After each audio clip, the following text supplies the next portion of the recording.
அனைவருக்கும் வணக்கம். நான் உங்கள் திவ்யா. இந்த பதிவில் எதை பற்றி பார்க்க போகிறேன்னா, உச்சிஷ்ட கணபதி உபாசனை எடுத்தவங்க மந்திரத்தை எப்படி ஜெபித்தால் சீக்கிரம் சித்தியாகும் என்பதை பற்றி தான் முழுமையாக பார்க்க போகிறோம். முதலில் நீங்கள் ஜெபம் செய்யும் இடத்தை தேர்ந்தெடுத்து கொள்ளவும். இடத்தை தேர்ந்தெடுத்த பிறகு வெறும் தரையில் அமர்ந்து ஜெபம் செய்யக்கூடாது.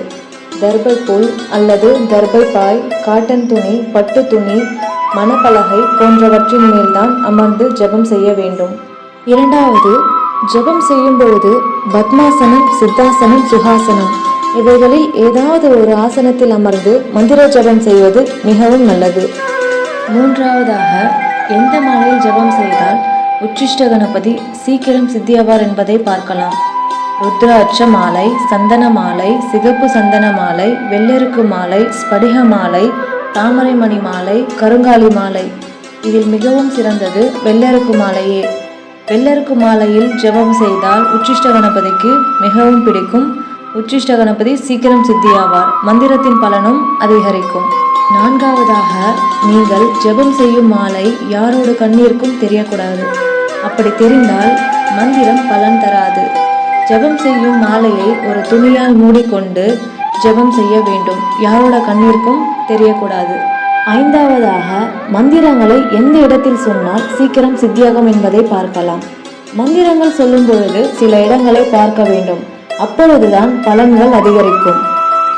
முதலாவது, சூரிய உதயம் அல்லது சூரிய அஸ்தமனத்தின் போது மந்திர ஜெபம் செய்தால் அதிக பலன்களை தரும். இரண்டாவது, மாட்டு தொழுவத்தில் அல்லது பசுமாடு இருக்கும் இடத்தில் பசுவின் பக்கத்தில் அமர்ந்து மந்திர ஜெபம் செய்தால் 100 மடங்கு பலன்களை தரும். மூன்றாவது, ஆறு, குளம், கடல் போன்ற இடத்தில் அமர்ந்து மந்திர ஜெபம் செய்தால் 1000 மடங்கு பலன்களை தரும். நான்காவது, மலை மீது அமர்ந்து மந்திர ஜெபம் செய்தால் 10,000 மடங்கு பலன்களை தரும். ஐந்தாவது, கோவில் மற்றும் மலை மீது உள்ள கோவிலில் அமர்ந்து மந்திர ஜெபம் செய்தால் 1,00,000 மடங்கு பலன்களை தரும்.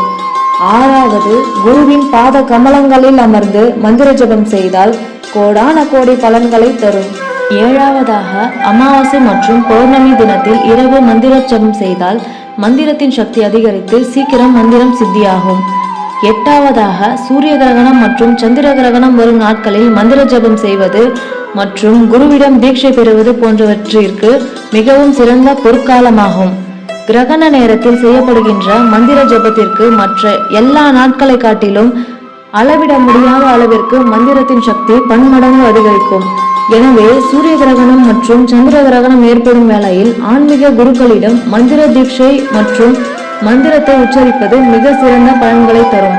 உங்கள் ஊரில் இருக்கின்ற ஆறு மற்றும் குளம் போன்றவற்றில் கழுத்தளவு நீரில் மூழ்கி நின்று கொண்டு கிரகணம் தொடங்கி முடிகின்ற வரை மந்திர ஜபம் செய்தால் மிக அதிசக்தி வாய்ந்த பலன்களை தரும் என்கின்றது மந்திர சாஸ்திரம். நீர்நிலைகளில் கழுத்தளவு நீரில் மூழ்கி ஜபம் செய்யும் போது எச்சரிக்கையுடன் செயல்பட வேண்டும்.